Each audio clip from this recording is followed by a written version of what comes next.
India ವಿಮಾನದ ರೀತಿಯಲ್ಲಿ ಬಾಂಗ್ಲಾದಲ್ಲಿ ಜನಿಸಿದ ಸ್ನೇಹಿತರ ರ್ಯಾಂಕಿಂಗ್ಗೆ ವಿದ್ಯಾರ್ಥಿ ಬಸ್ ಹಳ್ಳಕ್ಕೆ ಉರುಳಿದ ಖಾಸಗಿ ಬಸ್ ಓರ್ವ ಸಾವು.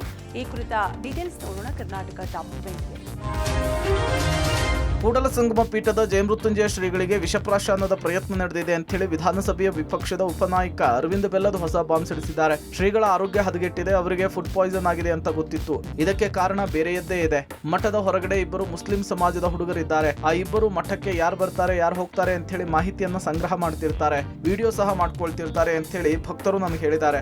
ಅದೇ ಮುಸ್ಲಿಂ ಯುವಕರು ಅಡಿಗೆ ಮನೆಗೆ ಹೋಗಿದ್ರಂತೆ. ಈ ಬಗ್ಗೆ ಸ್ಥಳೀಯ ಭಕ್ತರನ್ನ ವಿಚಾರಣೆ ಮಾಡಿದ್ದಾರೆ.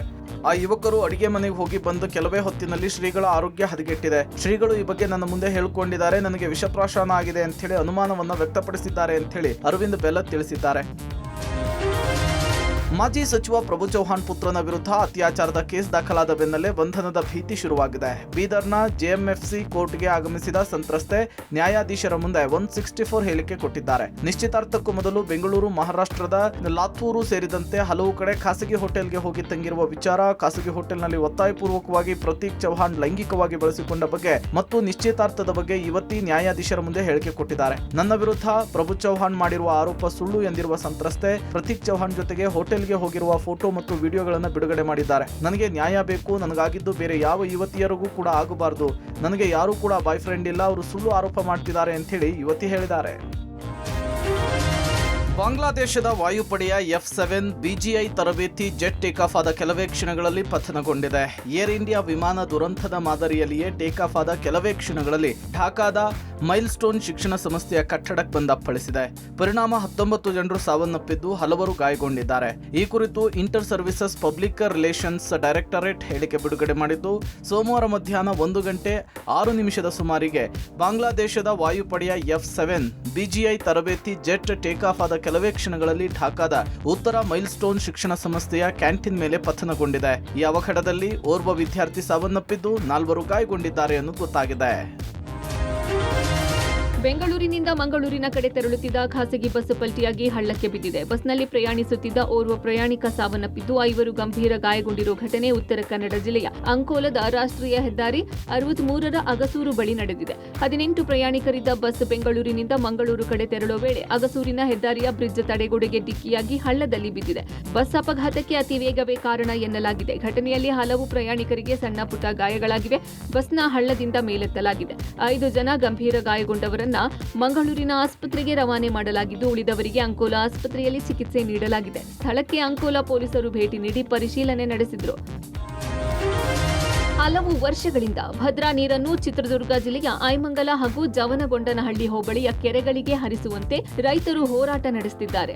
ರೈತರ ಮನವಿಗೆ ಸ್ಪಂದಿಸದ ಸಚಿವ ಸುಧಾಕರ್ ವಿರುದ್ಧ ರೈತರು ಆಕ್ರೋಶ ಹೊರಹಾಕಿದ್ದಾರೆ. ಐಮಂಗಲ ಭಾಗದ 65 ಕೆರೆಗಳಿಗೆ ಭದ್ರಾ ನೀರು ಹರಿಸುವುದಾಗಿ ಸಚಿವ ಸುಧಾಕರ್ ಸುಳ್ಳು ಹೇಳಿ ರೈತರನ್ನು ವಂಚಿಸುತ್ತಿದ್ದಾರೆ ಎಂದು ಚಿತ್ರದುರ್ಗ ಜಿಲ್ಲಾ ರೈತ ಸಂಘದ ಅಧ್ಯಕ್ಷ ತಿಪ್ಪೇಸ್ವಾಮಿ ಆಕ್ರೋಶ ಹೊರಹಾಕಿದ್ದಾರೆ. ಸ್ವಕ್ಷೇತ್ರದ ಜನರಿಗೆ ಸಚಿವ ಸುಧಾಕರ್ ಸುಳ್ಳು ಮಾಹಿತಿ ನೀಡಿದ್ದು ಕಣ್ಣೊರೆಸುವ ತಂತ್ರ ಮಾಡಿದ್ದಾರೆ ಎಂದು ಆರೋಪಿಸಿದ್ದಾರೆ.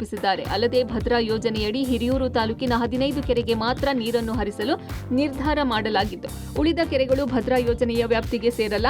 ಆದರೆ ಸಚಿವ ಸುಧಾಕರ್ ಮಾತ್ರ 65 ಕೆರೆಗಳಿಗೆ ನೀರು ಹರಿಸಲು ಸಿಎಂ ಸಿದ್ದರಾಮಯ್ಯ ಹಾಗೂ ಡಿಸಿಎಂ ಡಿಕೆಶಿ ಅವರ ಒಪ್ಪಿಗೆ ಸಿಕ್ಕಿದೆ ಎಂದು ಸುಳ್ಳು ಹೇಳುತ್ತಿದ್ದಾರೆ ಎಂದು ರೈತರು ಕಿಡಿಕಾರಿದ್ದಾರೆ. ಕೂಡಲೇ ತಾಲೂಕಿನ ಎಲ್ಲಾ ಕೆರೆಗಳಿಗೂ ನೀರು ಹರಿಸುವ ಯೋಜನೆ ರೂಪಿಸಬೇಕೆಂದು ರೈತ ಮುಖಂಡರು ಆಗ್ರಹಿಸಿದ್ದಾರೆ. ಮಲೆಮಹದೇಶ್ವರ ವನ್ಯಧಾಮದಲ್ಲಿ 5 ಹುಲಿಗಳ ಹತ್ಯಾಕಾಂಡ ಪ್ರಕರಣಕ್ಕೆ ಸಂಬಂಧಪಟ್ಟಂತೆ ಅಮಾನತುಗೊಂಡಿರುವ ಐಎಫ್ಎಸ್ ಅಧಿಕಾರಿ ಡಿಸಿಎಫ್ ಚಕ್ರಪಾಣಿ ರಕ್ಷಣೆಗೆ ಹುನ್ನಾರ ನಡೆದಿದೆಯಾ ಅನ್ನೋ ಅನುಮಾನ ಮೂಡಿದೆ. ಆಲ್ ಇಂಡಿಯಾ ಸರ್ವಿಸ್ ಕಾಯ್ದೆ ಪ್ರಕಾರ 15 ದಿನದ ಒಳಗೆ ರಾಜ್ಯ ಸರ್ಕಾರ ಕೇಂದ್ರ ಸರ್ಕಾರಕ್ಕೆ ಅಮಾನತ್ತಿನ ವರದಿಯನ್ನು ಸಲ್ಲಿಸಬೇಕು. ಅಮಾನತುಗೊಳಿಸಿ ಇಂದಿಗೆ 18 ದಿನ ಕಳೆದರೂ ಕೇಂದ್ರ ಸರ್ಕಾರಕ್ಕೆ ರಾಜ್ಯ ಸರ್ಕಾರ ಇನ್ನೂ ಯಾಕೆ ವರದಿ ಸಲ್ಲಿಸಿಲ್ಲ? 15 ದಿನಗಳ ಒಳಗೆ ಸಲ್ಲಿಸದೇ ಇದ್ದಲ್ಲಿ ಅಮಾನತು ಊರ್ಜಿತವಾಗಲ್ಲ. ಹೀಗಾಗಿ ರಾಜ್ಯ ಸರ್ಕಾರ ಹಾಗೂ ಅದರ ನಡೆ ಹತ್ತಾರು ಅನುಮಾನ ಕಾರಣ ಆಗಿದೆ. ಜುಲೈ 4ನೇ ತಾರೀಕು ಡಿಸಿಎಫ್ ಚಕ್ರಪಾಣಿ ಅವರನ್ನ ಅಮಾನತು ಮಾಡಲಾಗಿದೆ. ಆದರೆ ಈವರೆಗೂ ಕೂಡ ಕೇಂದ್ರ ಸರ್ಕಾರಕ್ಕೆ ರಾಜ್ಯದ ಹಿರಿಯ ಅಧಿಕಾರಿಗಳು ವರದಿ ಸಲ್ಲಿಸಿಲ್ಲ. ವರದಿ ಸಲ್ಲಿಸೋಕೆ ವಿಳಂಬ ಮಾಡ್ತಾ ಇರೋದು ಯಾಕೆ? ಚಕ್ರಪಾಣಿ ರಕ್ಷಣೆ ಮಾಡೋಕೆ ವಿಳಂಬ ಮಾಡಲಾಗ್ತಿದೆ ಅಂತ ಆರೋಪ ಕೇಳಿಬಂದಿದೆ. ಉನ್ನತ ಮಟ್ಟದ ತನಿಖಾ ಸಮಿತಿಯ ವರದಿ ಆಧರಿಸಿ ಡಿಸಿಎಫ್ ಚಕ್ರಪಾಣಿ ಅವರನ್ನ ರಾಜ್ಯ ಸರ್ಕಾರ ಅಮಾನತು ಮಾಡಿತ್ತು. ಕರ್ತವ್ಯ ಲೋಪ ಹಾಗೂ ಕರ್ತವ್ಯ ನಿರ್ಲಕ್ಷ್ಯ ಆರೋಪದ ಮೇರೆಗೆ ಅಮಾನತುಗೊಳಿಸಲಾಗಿತ್ತು. 15 ದಿನಗಳು ಮೀರಿದ ಹಿನ್ನೆಲೆಯಲ್ಲಿ ಅಮಾನತು ಅಮಾನ್ಯವಾಗುವ ಸಾಧ್ಯತೆ ಇದೆ ಅಂತ ಪರಿಸರವಾದಿ ಪುಣಜೂರು ದೊರೆಸ್ವಾಮಿ ಹೇಳಿದ್ದಾರೆ.